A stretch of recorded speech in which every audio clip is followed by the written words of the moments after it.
Nah, halo semuanya, kembali lagi dengan saya di sharing tentang HTML di part yang kedua. Nah, kan kemarin kita udah bahas heading, paragraph, image, sama anchor. Nah, sekarang yang akan saya bahas yaitu mengenai tentang text field. Nah, sekarang saya akan bahas mengenai ordered list dan unordered list. Unordered list and ordered list. Sabet. Nah, jadi maksudnya order list itu adalah list gitu. Yang ada urutannya kayak 1, 2, 3 atau A, B, C, D gitu.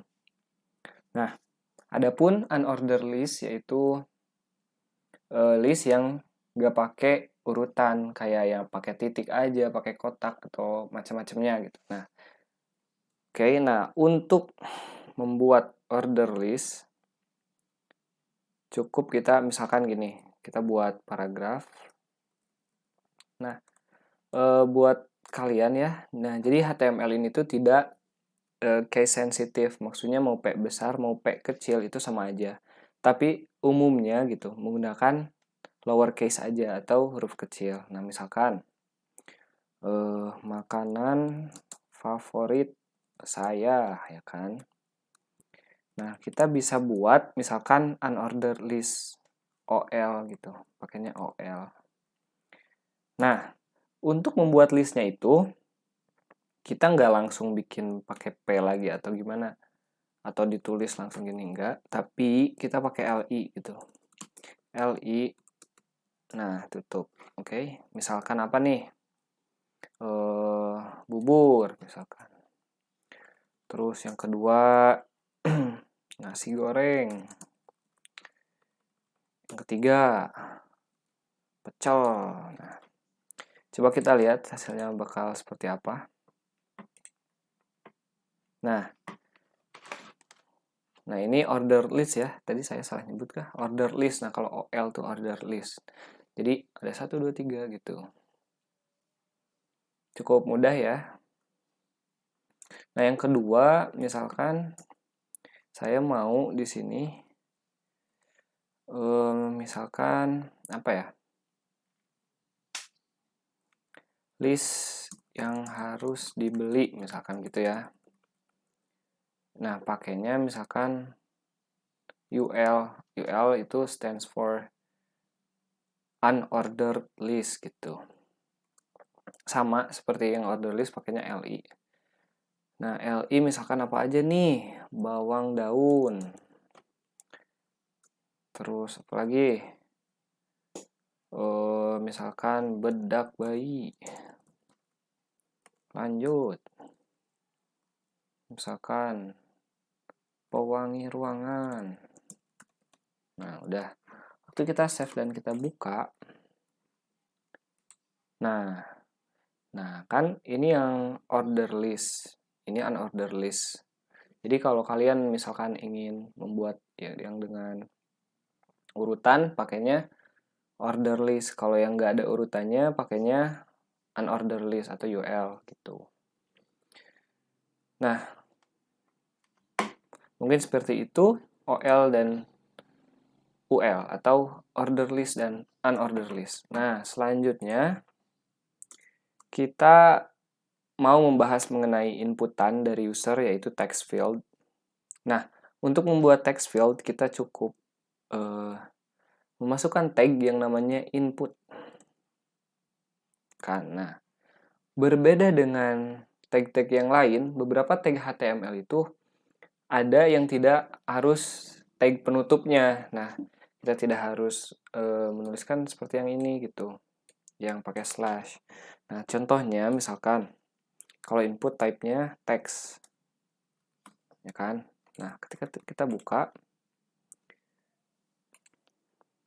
nah ini ada begitu ya kan? Nah, itu untuk input yang type text. Nah, sekarang kita gimana untuk placeholder? Maksudnya apa itu placeholder? Nah, jadi placeholder itu adalah tulisan yang ada pada form text-nya itu. Contohnya gini, misalkan placeholder apa nih, misalkan foto URL misalkan gitu ya. Nah, user. Nah, ini ada tulisan tuh foto URL. Jadi ini untuk memudahkan user begitu. Kan? Nah, untuk inputan seperti kayak ini, kita biasanya membutuhkan tag yang namanya form. Apa itu form? Nah, form ini tuh bertujuan untuk mengirimkan gitu data yang telah kita inputkan kepada server atau database yang ntar kita bakal lihat begitu, seperti ini. Nah, untuk selanjutnya, oke, ini hapus ya, mungkin sudah mengerti. Nah, untuk selanjutnya itu ada yang namanya dalam apa ya? Dalam HTML itu ada yang namanya ID sama kelas gitu. Misalkan lorem, nah, misalkan lorem gitu. Lorem 1 misalkan buat penanda ya.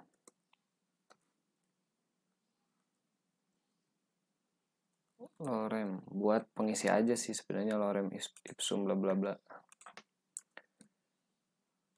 Nah, kita buat 3 lorem.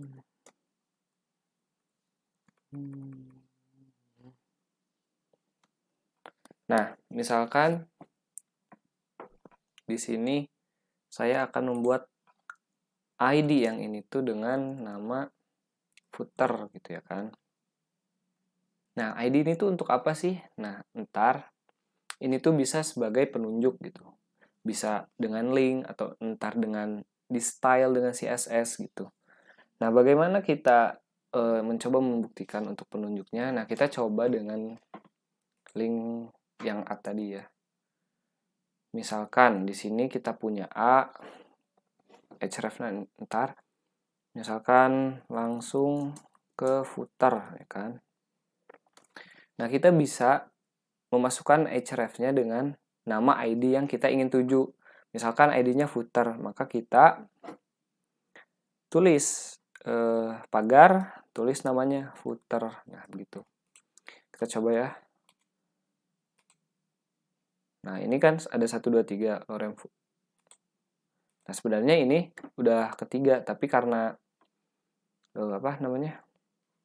Ininya cuma sedikit kontennya, jadi yang nggak akan ini coba-coba kalau kita kasih spasi. Nah, ini coba ya. Coba kita kasih spasi yang jauh, misalkan BR. Nah, buat BR ini tuh sebenarnya buat spasi ke bawah gitu. Coba ya, masih ini enggak? Dan browser. Nah, kurang. Coba ini di yang kedua ya.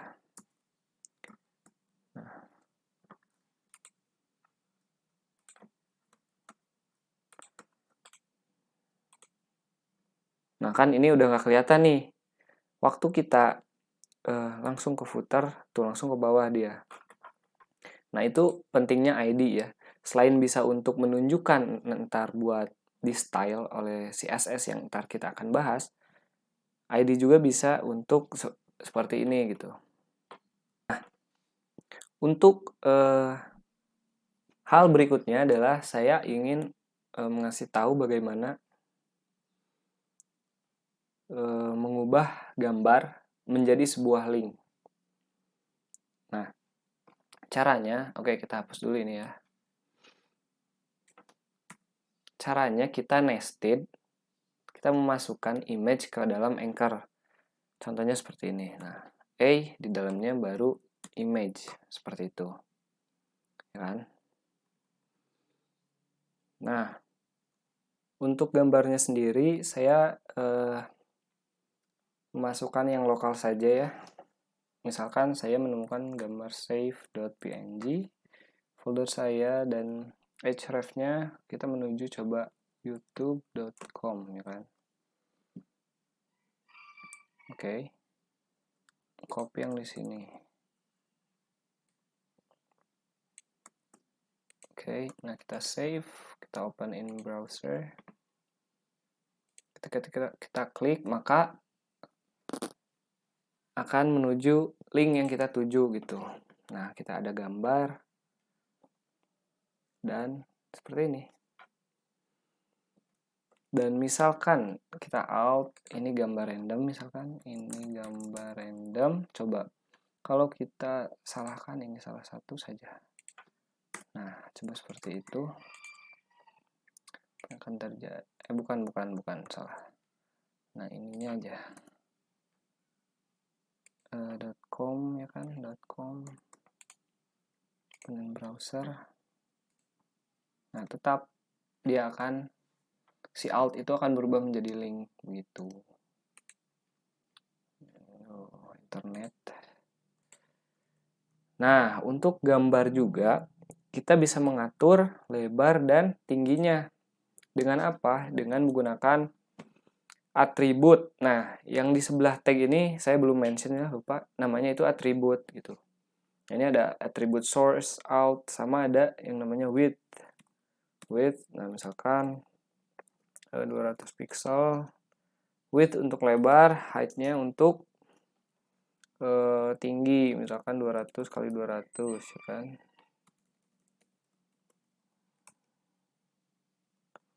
Kita save.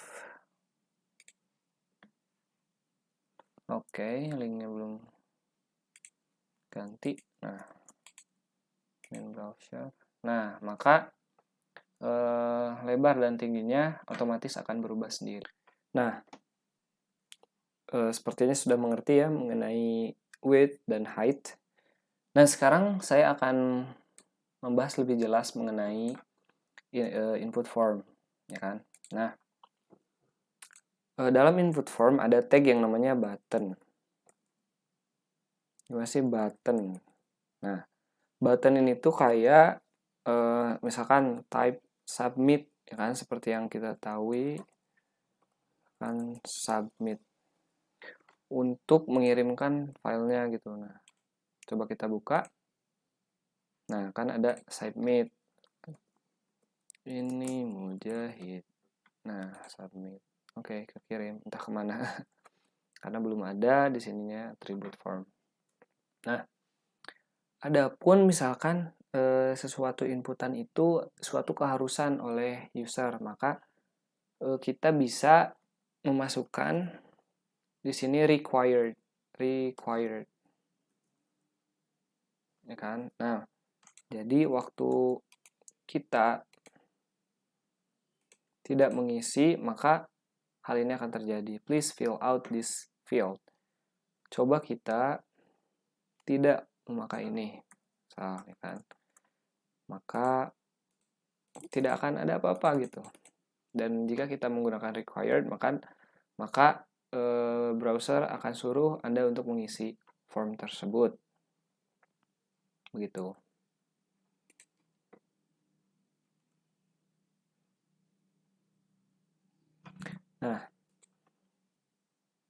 Nah, setelah tadi sudah mengenai tombol submit dan required, coba kita tambah lagi. Required. Sekarang kita menuju tag yang namanya menambahkan radio. Radio button. Apa itu radio button? Jadi singkatnya radio button ini kan misalkan kita menunjukkan sesuatu yang ada opsinya tetapi harus pilih satu. Misalkan gender, ya kan. Apakah male itu female. Jadi kita nggak mungkin keduanya gitu. Nah, di sini ada label for indoor. Nah, jadi ini tuh opsinya gitu. Opsi for indoor gitu. Nah, type-nya radio. Nah, ini nama buat ntar ke input formnya. Dan ini formnya misalkan kita untuk mengakses kemana nih, misalkan action URL-nya gitu, misalkan URL apa gitu, server buat database-nya. Nah, begitu. Coba kita cek dulu, save, penilaian browser. Nah, indoor. Nah, there you are. Nah, selain ada radio button, ada juga yang namanya checkbox. Misalkan, checkbox itu kan tadi kalau radio button cuman hanya bisa memilih satu. Kalau checkbox itu bisa memilih beberapa gitu. Nah, gimana sih contohnya? Contohnya sama, kita menggunakan label for. Nah, ini kita isi opsinya. Opsinya apa nih? Misalkan kita ingin hobi, misalkan ya, badminton. Kan? Di sini input ID-nya sama dengan yang itu, badminton, terus type-nya checkbox, terus name, apa namanya, name hobi ya kan, hobi. Terus kita isi di sini sama kayak badminton. Ada pula label di sini. Oke, berarti di sini kurang sesuatu, boy.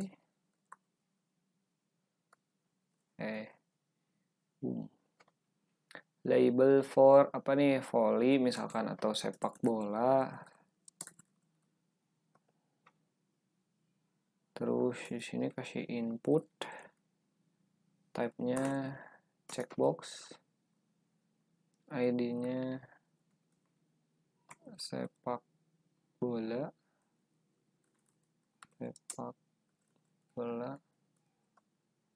name hobi, di sini sepak bola. Misalkan kita tambah satu lagi, volley misalkan.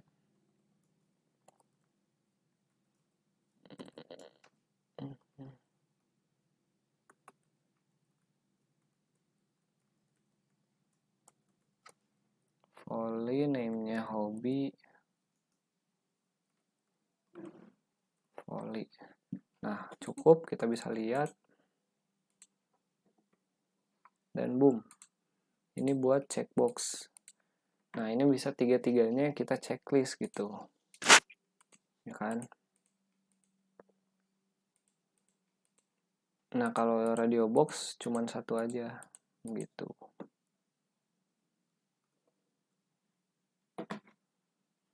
Nah, mungkin sekian dulu tutorial HTML dari saya. Semoga membantu buat teman-teman. Assalamualaikum warahmatullahi wabarakatuh.